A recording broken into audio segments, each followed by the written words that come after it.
Qui est Soad Babaïssa? C'est la grande question parce que moi-même, il faut que j'arrive à savoir réellement qui est Soad. Mais au fur et à mesure des années, j'arrive à savoir qui est Soad. Franchement, Soad, je crois que c'est une femme qui aujourd'hui, dans le monde qui existe, je vais avoir 59 ans, je pense, qui a vu le monde évoluer et qui, autant avant, pensait qu'elle pourrait changer le monde. C'est non pas qu'elle a abandonné l'idée de pouvoir changer le monde, mais c'est le monde nous fait changer, mais nous, il faut qu'on arrive à le faire changer aussi dans le sens dans lequel on a envie qu'il aille et selon les principes et les idéaux qu'on a. Voilà. Et qu'on n'a pas le droit de baisser les bras en se disant non, le monde prend cette direction et je suis obligée d'aller dans cette direction. Soad, elle dit, oui, peut-être que le monde va dans cette direction, mais moi, ma direction doit rester cette ligne de conduite-là, parce que si je veux offrir un avenir aux jeunes filles et aux jeunes hommes de demain, je suis obligée de dire que cette ligne, elle doit être aussi suivie et que ces principes, on va y revenir. Et c'est vraiment ce qui me définit en plus, c'est beaucoup dans mon combat sur le féminisme, parce que je crois qu'on est dans un alphabétisme du féminisme, et que des fois, quand j'ai envie de rire, je dis... quand on me dit quelle est votre grande vocation, c'est de dire j'aimerais alphabétiser les hommes et les femmes en féminisme et leur faire comprendre que le féminisme est quelque chose d'essentiel dans la construction de la société de demain. Aujourd'hui, d'ailleurs, on va très vite parler du sujet qui nous intéresse, le mouvement Le Hirak, et la place des femmes algériennes dans ce mouvement. Tu es une militante de la première heure. Première heure in utero, parce que nos mères ont été des militantes sans qu'on s'en rende compte, en fait. Parce que nos mères, elles ont porté des vies qu'elles n'ont pas toujours choisies. Et elles se sont battues pour vivre et pour survivre. Elles n'ont pas eu la chance d'avoir, comme nous, la pilule, d'avoir droit à l'avortement, d'avoir droit à leur émancipation, c'est-à-dire à leur autonomie financière. Elles ont dû se battre. Voilà, le choix du mari, etc. Elles ont beaucoup été dans les mariages forcés. Elles n'ont pas pu décider de leur vie. Même si elles ont eu envie de faire des études, on ne leur a pas toujours permis de faire des études. Et le colonialisme n'a pas toujours aidé aussi à permettre... il n'y avait pas de citoyens algériens, hein, donc n'a pas pu permettre... s'il ne l'a pas permis aux hommes, il l'a encore moins permis aux femmes. Même si, à un moment, on le sait dans l'histoire qu'il y a eu, les femmes ont été un enjeu entre le colonisateur et ceux qui se sont battus au sein du FLN pour l'indépendance. Les femmes ont été vraiment un dénominateur très important dans la lutte de libération, sauf qu'on ne l'apprend pas dans l'histoire du mouvement de libération. On en parle rarement. On le découvre voilà. aujourd'hui. On le découvre aujourd'hui. Dans les manifestations, dans les marches, des vendredis, des banderoles à la mémoire de ces militants, de ces révolutionnaires, dont effectivement j'ai découvert l'existence. Voilà, mais toi comme moi, par exemple, Samia, dans l'histoire de l'immigration, on parle rarement de ce qu'ont fait les femmes le 20 octobre 61, après le 17 octobre 61, quand il y a eu la répression policière sur les marches à travers Paris. On oublie très souvent et on ne le commémore jamais. C'est le 20 octobre 61, des marches à travers Paris, la banlieue parisienne et à travers la France, pour soutenir les hommes et demander à ce qu'on libère les hommes qui avaient été réprimés, emprisonnés et avoir la vérité sur la répression policière de Papon. Donc pas de surprise aujourd'hui, pas d'étonnement à ce que la femme algérienne soit en premier lieu, en première place. Non, j'ai pas d'étonnement parce que celles qui ont fait la guerre de libération nous ont porté un message. Elles se sont battues pour l'émancipation et au lendemain, on leur a dit vous allez retourner dans vos cuisines et un point, c'est tout. Voilà, vous retournez faire des gosses, vous retournez à votre rôle traditionnel, à la famille patriarcale, etc. On a eu un parti unique, on a eu donc des organisations qui sont restées ancrées au FLN et qui ont eu du mal à émerger, même si elles ont fait du travail, on ne va pas cracher dans la soupe et on ne va pas jeter le bébé avec l'eau du bain, il y a eu quelque chose. Et d'ailleurs, c'est ça qui a permis que par la suite, il y ait cette deuxième génération qui est donc notre génération à nous et qui fait qu'on a été les femmes des années 90 et ces féministes des années 80, 90 qui sommes encore là jusqu'en 2000, etc. et qui sont aussi là. Et là, encore une fois, avec l'arrivée de Bouteflika, on nous a volé notre résistance parce que nous avons été les grandes résistantes du diktat contre le terrorisme islamiste et contre l'islamisme dans les années 90. C'est ce qui m'a valu un retour en France. Et c'est pas simplement le retour en France, c'est de voir que au lendemain de tout ce que s'est battu la population algérienne et qu'elle a été en résistance active, et de celles qui ont été le plus en résistance active, ça a vraiment été les femmes, parce que tu avais le diktat pour le port du voile, tu as eu les assassinats des jeunes filles comme Katia Bengana, comme Amel Zenoun, Nabila Jahnine, etc. Voilà, des militantes à la citoyenne la plus inconnue, à celles qui ont été prises, qu'on a fait comme butin de guerre aux émirs, etc., qui ont été mis enceintes ou qui ont été assassinées, qui aujourd'hui, dont les enfants sont sans état civil, etc., qui ont été rejetés par leur famille, parce qu'on a quand même eu le viol comme arme de guerre dans toute cette période-là. Et face à cette résistance active, on a un homme qui arrive et qui dit: on efface tout, on fait une loi sur la concorde civile, on fait une loi de réconciliation nationale, sans que les auteurs de tous ces crimes-là soient passés devant la justice, soient inquiétés et qu'on définisse qui ont été les bourreaux et qui ont été les victimes. C'est-à-dire qu'on est dans une impunité totale. Et on ne peut pas accepter que l'on soit dans l'impunité totale. On a l'impression que le féminisme en Algérie n'aurait pas produit quelque chose. Or, c'est faux, parce qu'aujourd'hui, s'il y a toutes ces femmes dans la rue, c'est que le mouvement féministe algérien a quand même produit quelque chose. Je ne peux pas laisser dire que le mouvement féministe algérien n'aurait rien produit, parce que s'il n'avait rien produit, on n'aurait pas toutes ces jeunes filles et toutes ces femmes dans la rue, toutes générations confondues, et on n'aurait pas aussi ces carrés féministes qui arrivent avec des revendications féministes qui sont dérangeantes, mais si on fait la révolution sur tous les points. Et on ne peut pas encore nous dire qu'il y a des questions qui sont prioritaires et d'autres qui ne sont pas prioritaires. Parce que la démocratie, elle met tout au même niveau sur la priorité. Parce qu'on parle de droits humains. Quand on parle des femmes, ce n'est pas une participe des droits humains, c'est cette part-là aussi des droits humains et de l'égalité, pas simplement des droits, mais c'est la prise de conscience de citoyenneté pour tout le monde. Si je me bats contre justement l'absence de citoyenneté qu'il y a eu par le FLN, par la prise en main de ce pouvoir qui a empêché que l'on soit dans les libertés individuelles et dans les libertés collectives, c'est parce qu'on a pris en otage notre citoyenneté. Et les femmes l'ont eu doublement avec le code de la famille, avec une société patriarcale qui était là, qui a permis aux hommes d'être tranquilles et d'être assurés de leur bien-être, entre guillemets, dans la sphère familiale, au moins.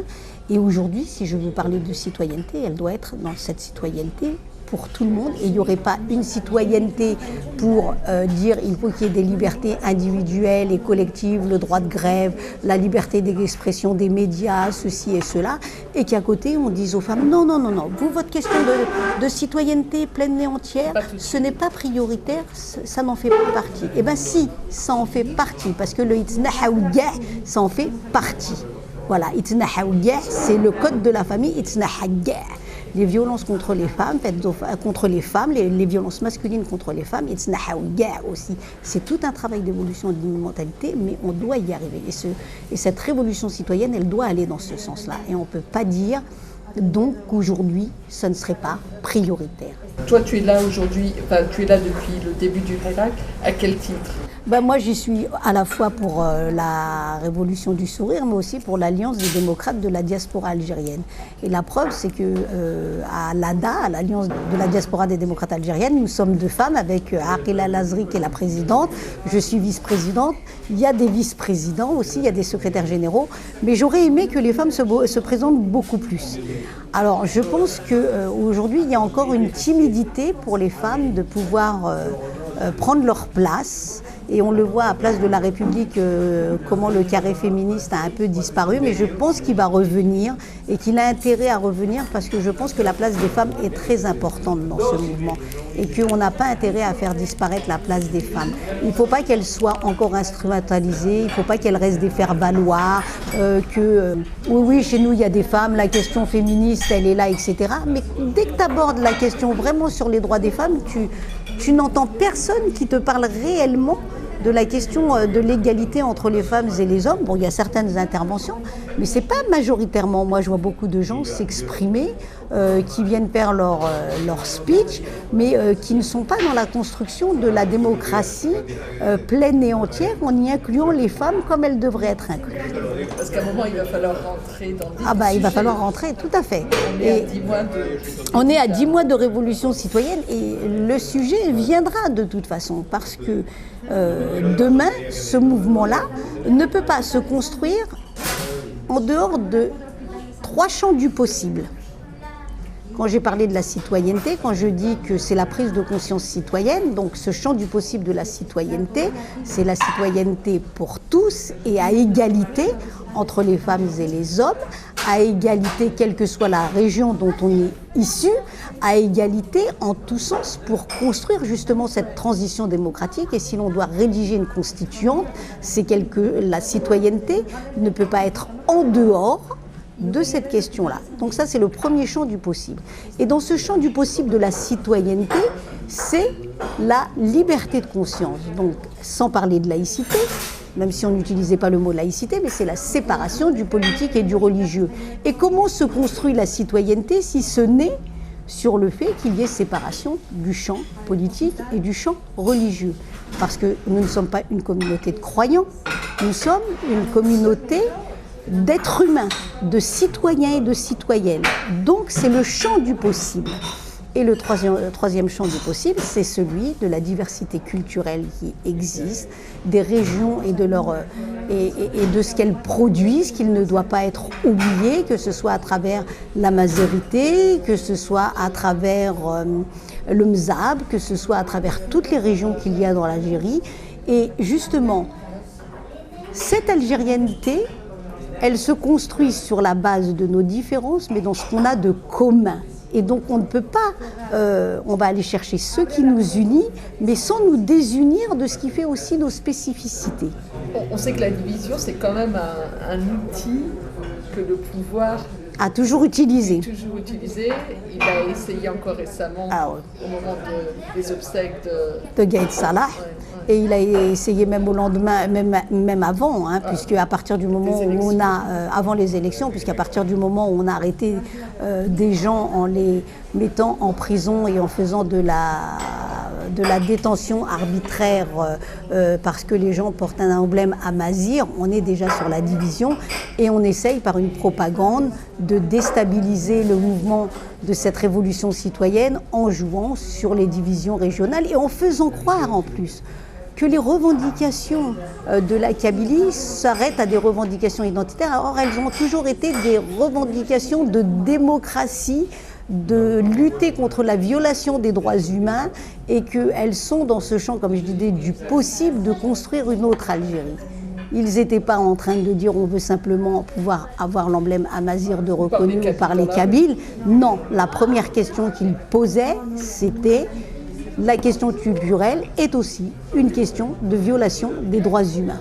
Et quand on construit une démocratie, on n'a pas le droit de violer des droits humains au nom d'une spécificité culturelle. Voilà, on peut pas. On peut avoir un socle commun parce qu'il faut construire la paix civile, mais il faut laisser aussi ces spécificités culturelles pouvoir s'exprimer, sans qu'on soit dans la division et sans être dans un régionalisme fermé et de repli sur soi. Voilà. Dans les tentatives de diversion, il y a des choses qui sont sorties et on a vu le portrait comme une réhabilitation, le portrait d'Abd Ramda. Oui, je pense que franchement... il est kabyle. Non, mais je ne vais pas m'arrêter même simplement au fait qu'il soit kabyle ou pas kabyle. Je pense que ce qui est important dans le fait que l'image d'Abd Ramdan est réhabilitée, c'est justement ce qui était le socle de ce qui aurait dû construire l'Algérie dans laquelle nous devrions être.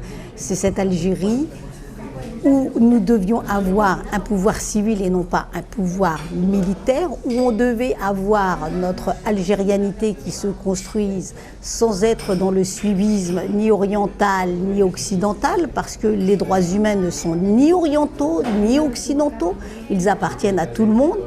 Et la chose la plus importante, c'était aussi la souveraineté populaire. Reprendre en main sa souveraineté. Et donc il est normal que l'image de Abd Ramdan revienne devant parce qu'il fait partie de ces hommes qui ont été à l'aune de cette plateforme de la Soumam.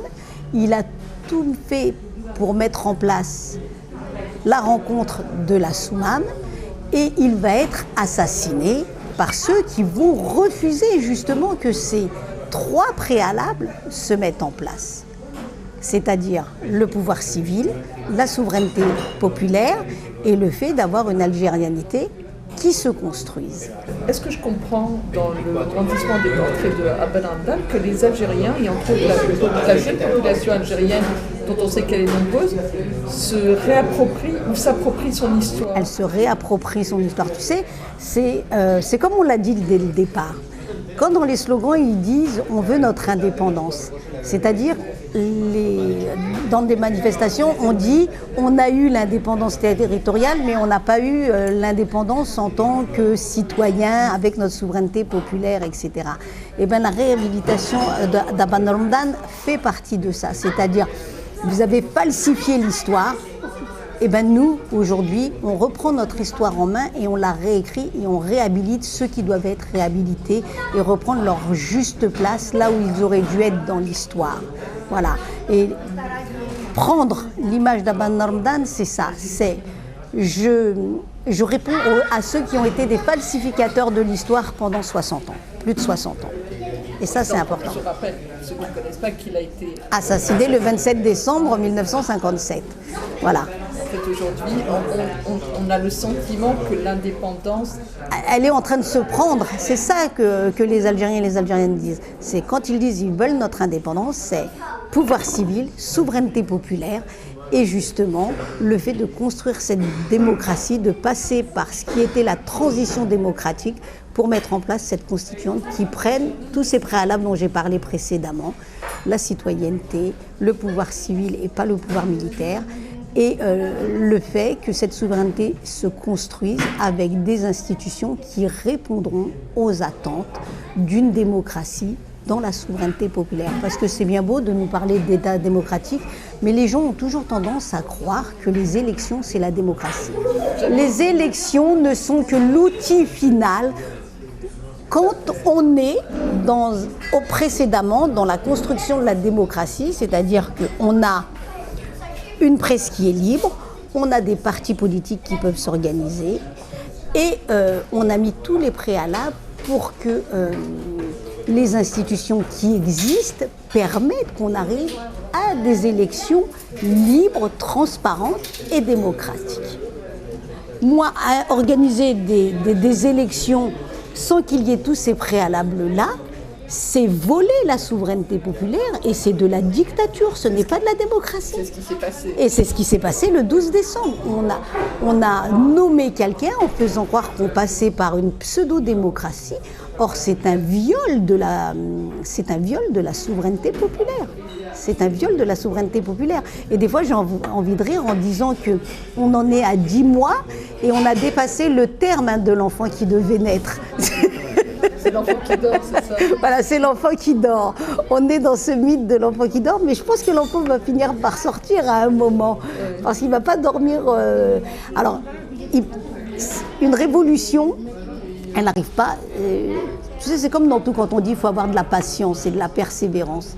Les gens sont toujours en train de te dire la révolution, il faut que ça aboutisse tout de suite. Non, une révolution, ça aboutit pas tout de suite. On n'a pas vu une révolution aboutir tout de suite en 6 mois ou en 9 mois. Une révolution, ça se construit parce qu'il y a des passages obligés. Et maintenant, le passage obligé dans ce mouvement qui s'est mis j'aime pas le mot en marche maintenant parce qu'il est tellement dévoyé, mais dans ce mouvement qui s'est mis en action, c'est de dire maintenant il faut réfléchir comment on construit, comment on organise pour que cette souveraineté populaire puisse s'exprimer et qu'on arrive à la transition démocratique pour aller vers la constituante. Mais il faut vraiment qu'on y réfléchisse de mieux en mieux. Parce que j'ai dire, les opposants au Hirak auraient tendance à dire, mais effectivement, on entend parler de ce Hirak, de ce mouvement, mais il n'y a aucune tête qui en sort, il n'y a rien mais qui en parce sort. que tu sais, voilà, parce que tous, dans tous les pays, je ne vais pas dire, je ne vais même pas y mettre une religion. on est toujours dans l'attente de l'homme ou de la femme providentielle, beaucoup plus dans l'attente de l'homme providentiel que de la femme providentielle.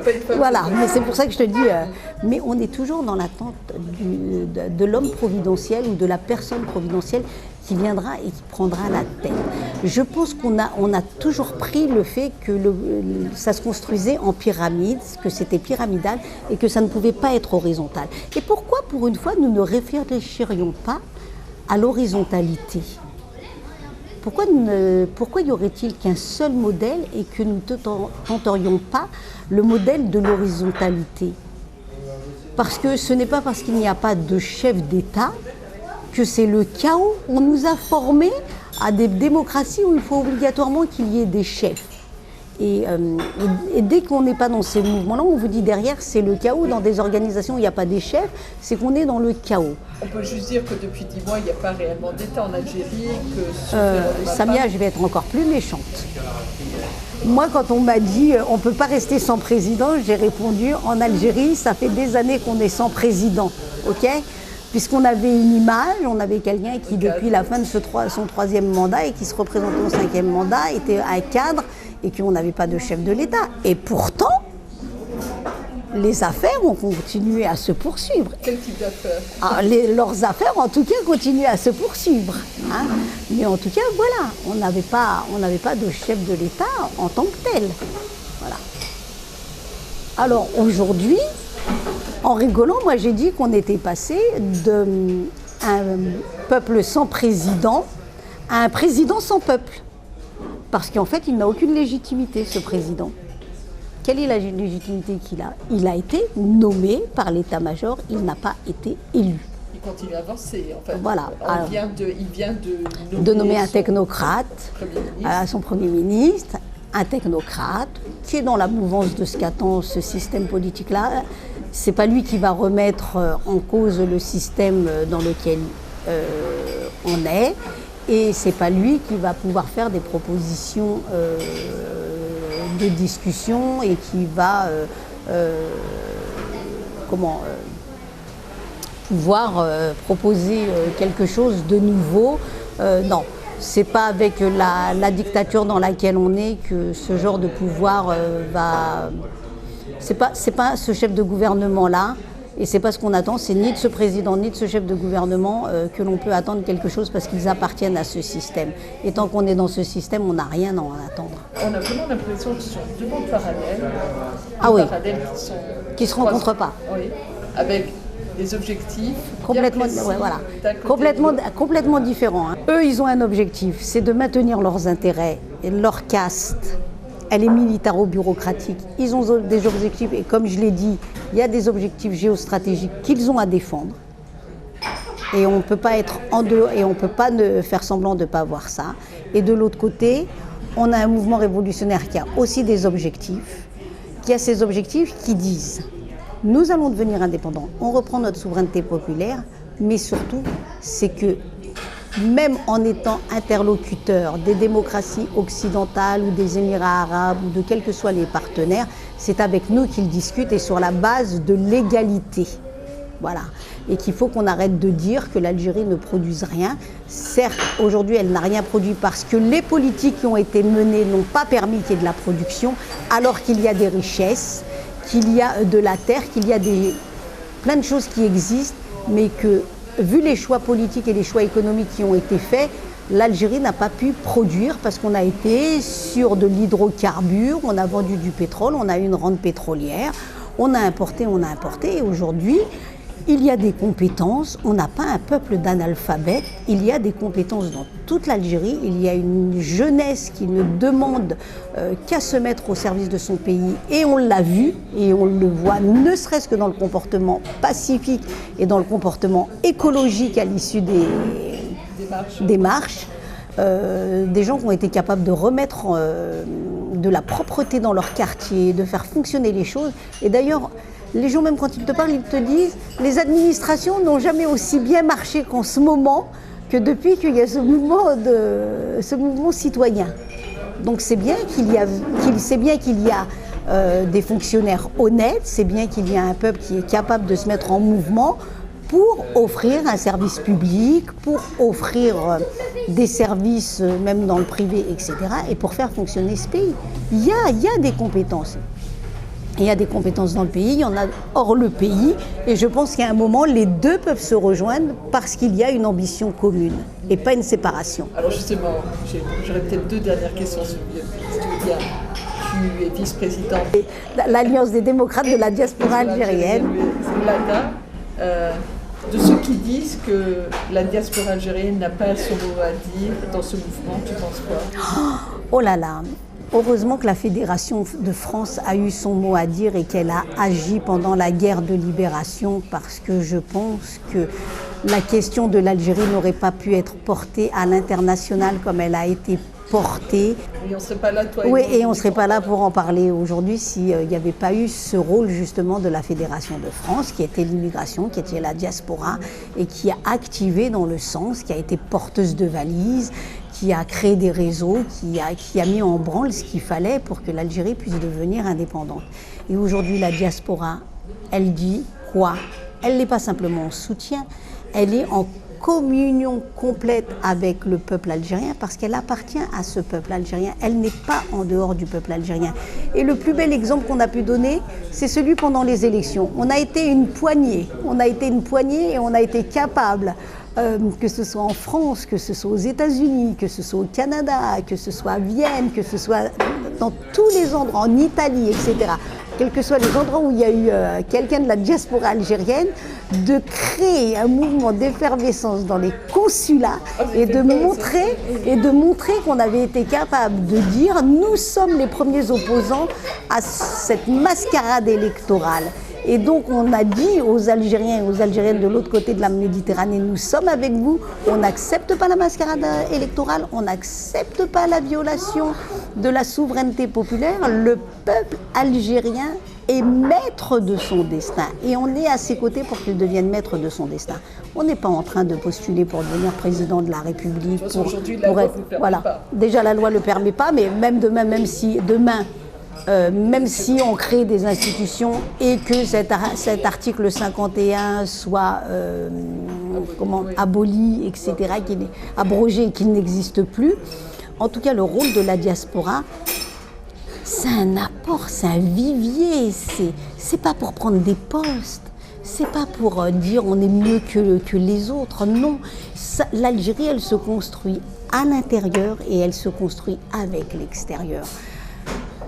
Aujourd'hui, si demain on veut des relations d'égalité avec les démocraties occidentales, je pense que la diaspora elle a son rôle parce que nous avons les moyens de faire pression du fait de notre électorat auprès des députés dans les institutions françaises, anglaises, américaines, d'apporter notre touche. Et c'est à ça qu'il faut penser. Pas simplement à celui qui pourrait venir prendre un poste de ministre ou de président de la République, c'est pas ça l'objectif. L'objectif, il est dans la construction, c'est comment on met en marche cette espérance qu'a la jeunesse algérienne. Voilà. Nous attendons beaucoup. Voilà. Deux questions premières qui appellent à une réponse. L'élection de M. Tebboune, un événement ou un non-événement? C'est la réponse. Je pense que c'est un non-événement, c'est pas un événement. Moi, j'ai adoré, et il a été emprisonné, c'est le tableau de mine, l'élu. Il a été avant-gardiste, il a vu ce que ça allait être avant l'heure, et il avait tout compris, cet artiste, et je trouve ça formidable. Et c'est un non-événement, parce que ça correspond tout à fait à ce qu'est ce pouvoir actuellement. Il a parlé de mascarade, oui, de gag électoral. Oui, c'est un gag, c'est une mascarade, c'est plus que ça, c'est vraiment encore un déni de citoyenneté à l'égard du peuple algérien. C'est vraiment, votre voix n'a aucune valeur et c'est en ça que c'est pas beau. C'est en ça que c'est terrible, parce que c'est pas tant le mot pas beau, on n'est pas avec des enfants, on s'infantilise pas, mais c'est en ça où c'est terrible d'avoir un tel dédain envers son peuple. Le décès d'Ahmed Gaïd Salah. Ça va. C'est comme j'ai dit, moi, c'est un homme qui disparaît, hein, c'est pas un système. Gaïd Salah, celui qui a permis que ce système militaro-bureaucratique persiste, continue, et il a été le garant pendant un moment des intérêts de l'ère Bouteflika. Quand il a eu envie de se débarrasser dans leur guerre intestine de ceux qui représentaient l'ère Bouteflika, il a été donc le défenseur des intérêts d'une autre branche, tout simplement parce que la caste est la même. Hein. C'est juste des branches, c'est des luttes intestines, voilà, des ramifications. Et donc pour moi, lui aussi, sa mort, c'est un homme qui disparaît. Le système n'a pas disparu. Et cette armée, il va falloir vraiment, comme l'a dit Aban Ramdan, hein, feu Aban Ramdan, mais comme ça l'a été aussi dans la plateforme de la Soumam, c'est le pouvoir civil qui se met en place. Et il est temps que cette armée, à un moment, j'aspire au jour où on aura non pas notre révolution des œillets, mais notre révolution de l'armée. Notre révolution de l'armée, déjeuner, je ne sais pas, voilà. Je ne sais pas le nom qu'on lui donnera, mais cette révolution de l'armée, s'il y a vraiment une armée, comme certains essayent de nous le dire, qui est prête à dire il faut rentrer dans la caserne et ne plus faire de politique, et bien qu'elle fasse entendre sa voix, parce qu'il est temps qu'elle fasse entendre sa voix. Si elle aime ce peuple-là, et bien qu'elle fasse entendre sa voix. En attendant, rendez-vous toujours tous les dimanches. Tous les dimanches, place de la République, avec Révolution du Sourire et l'Alliance des démocrates de la diaspora algérienne.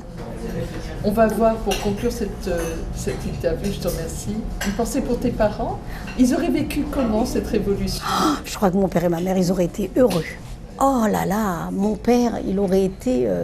je crois qu'il aurait fait comme on a vu les vieux, il serait venu à Place de la République, il aurait manifesté, il aurait fait les marches et tout. Et moi, j'ai ma nièce qui m'a beaucoup émue pendant cette période-là. Parce que je crois que la première fois où j'ai eu une interview sur une télévision française et que je me suis exprimée et tout, elle m'a envoyé un message et elle m'a dit comme disait Papa Sédé, le Wataniya. Le Wataniya, il me disait toujours Traduction. L'Algérie compte sur toi. Et donc, elle m'a émue parce que c'est vrai que c'était les paroles. À chaque fois, mon père, quand il me voyait, il disait toujours Djat el Wataniya. Pour lui, j'étais vraiment cette femme-là. Voilà. Et c'est vrai que j'ai cette pensée émue. Et c'est d'autant plus marquant qu'on est en 2019 et que mon père est né en 1920 et que dans quelques mois, ça sera le 100e anniversaire de sa naissance. Donc, j'ai vraiment tous les jours une pensée pour mon père et pour ma mère. Parce que ma mère, elle aurait été aussi de celle de la marche. Il n'y a pas que mon père, les deux, elle serait arrivée, elle aurait été là aussi. Hein. C'était c'était un couple qui aimait son pays. Et c'est parce qu'ils ont eu l'amour du pays qu'on a eu cette chance, justement, de connaître l'histoire de l'Algérie, de la guerre d'indépendance. Et même s'ils serraient la ceinture, mes parents, ils nous emmenaient toujours en vacances en Algérie parce qu'ils ne voulaient pas qu'on soit en rupture avec notre pays d'origine. Et c'est comme ça que moi, à l'âge de 23 ans, j'ai pris la décision d'aller vivre en Algérie. Hein. C'est, voilà. C'est... Ah ouais. Voilà. Ouais. Voilà. Donc pour moi, c'est très important. Et c'est dommage parce que je ne sens pas nos enfants être aussi impliqués. Ils regardent ça d'un peu plus loin. Et c'est bien dommage, mais je pense qu'ici, ils ne s'y désintéressent pas. Ça les interpelle quand même. Je ne voudrais pas dire qu'il y a un manque d'intérêt. Je pense qu'ils regardent ça de loin parce qu'ils baignent aujourd'hui dans une autre sphère politique. Mais je pense que ça fera comme nous, à un moment. Comme nous, on voyait nos parents être dans la guerre de libération et on était enfants et on regardait ça de loin. Et ben je pense qu'à un moment il y aura le relais. Je désespère pas de les voir prendre le relais. Voilà. Et premier, dernière question, optimiste ou pessimiste? Non, optimiste. Optimiste, vraiment optimiste. Optimiste avec les femmes, optimiste avec le peuple algérien, vraiment optimiste parce que l'Algérie ne sera plus comme elle l'a été. Parce que l'Algérie ne pourra plus faire marche arrière. Voilà, déjà ça. On ne pourra plus être comme on l'a été auparavant. Chaque grand moment, que c'était le moment des années 60, que c'était le moment des années 80, avec le printemps berbère, etc., que ça a été 88, que ça a été 2001 aussi en Kabylie, et que ce soit aujourd'hui en 2019, chaque moment nous fait avancer de quelques pas, même si ce n'est pas des pas de géant. Celui-là, ça va être un pas de géant. Celui-là sera un pas de géant. Mais en tout cas, ça nous a fait avancer et on ne pourra plus retourner en arrière. Voilà. Ce système-là ne pourra pas nous ramener en arrière. C'est ça mon optimisme. Bon, mouvement en marche, donc on n'arrêtera pas. Mouvement en action. On marche en action. Il y a ça.